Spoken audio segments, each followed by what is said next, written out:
Hi friends, Miss Brooks here again. I'm here today to read you the story Mapping Penny's World. Now this is a really fun book because at the end I'm going to have a really awesome activity for you to do to go along with mapping skills. Let's see, Mapping Penny's World by Laureen Leedy.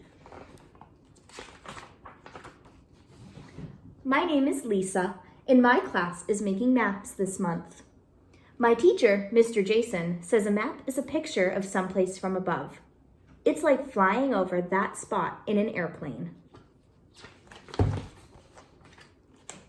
Mr. Jason says we can make a map of any place, like a room, a yard, or a neighborhood. Maybe I could make a map of my bedroom at home. So when you're making a map, you have to include a few different things, and this picture here helps show us what we need.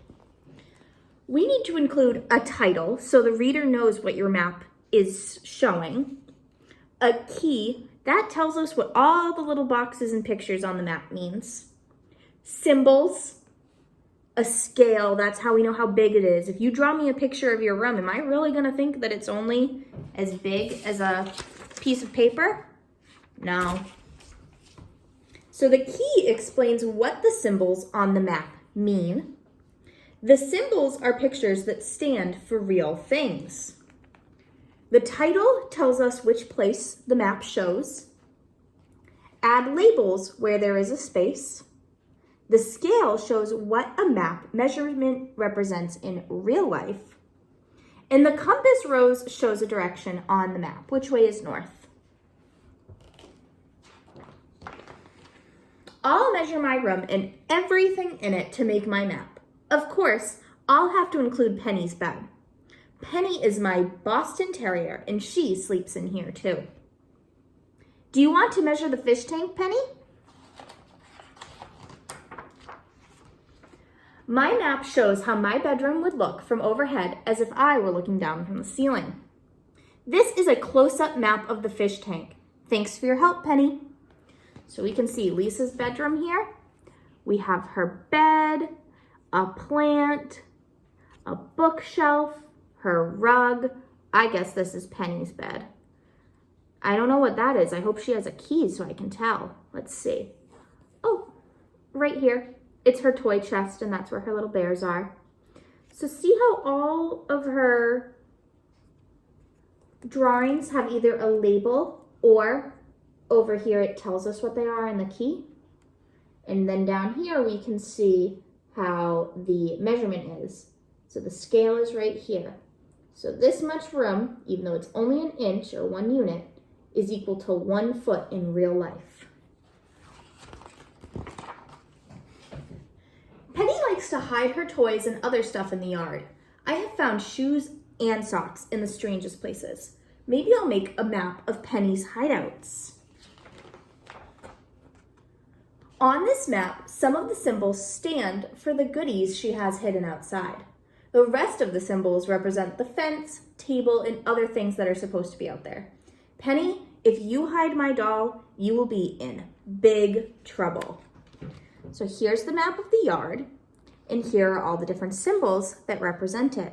So there's a mouse, and that's a squeaky toy. The bone represents a bone, so there's the bone.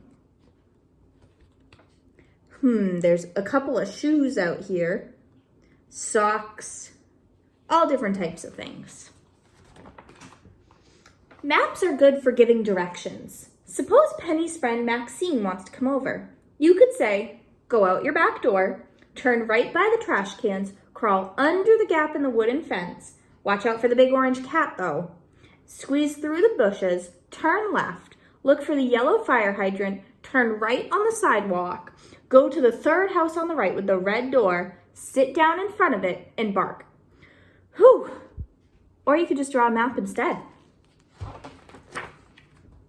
Here is the shortest way from Maxine's house to our house. It's a lot longer if you go around the block instead of going the back way. So here's Maxine's house, and she can cut through a few yards, or she could have walked all the way this way, all the way this way, and all the way back here. So it's shorter to cut through some yards. I can't take Maxine when I ride my bike because there's only room for Penny in the basket.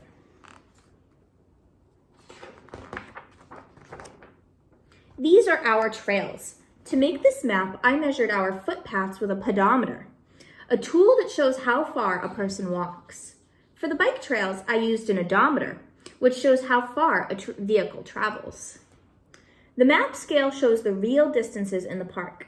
According to the map, the distance between point A and point B is 0.2 of a mile. So here, you can tell the purple line is the bike path, and the red line is the walking path. I could tell that from the key right here. Purple, bike path, red dots, walking trail.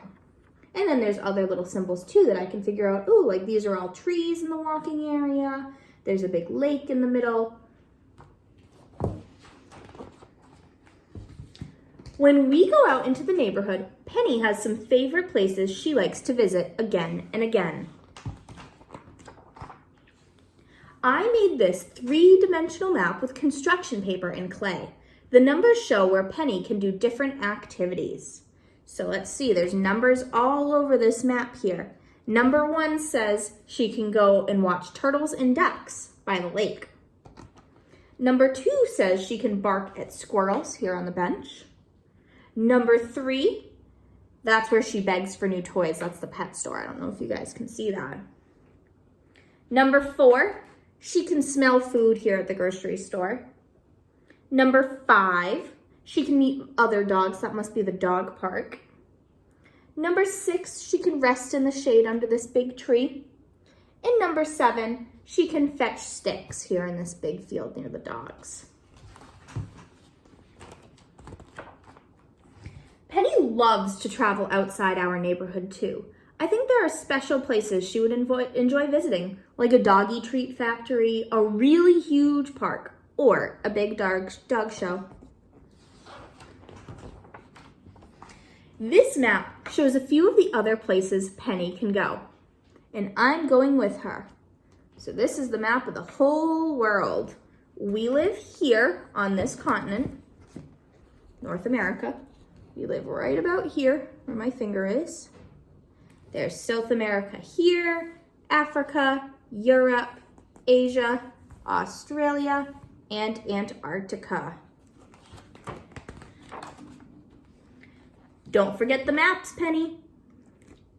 So, my friends, my challenge for you is to make a map of your bedroom using those same things that we learned about in this story. Use a key, use labels, even try and make a scale for your room. Oh, if it's this big on paper, it's really this big in real life. Try and make a map of your bedroom, and I would love to see them. Bye, folks.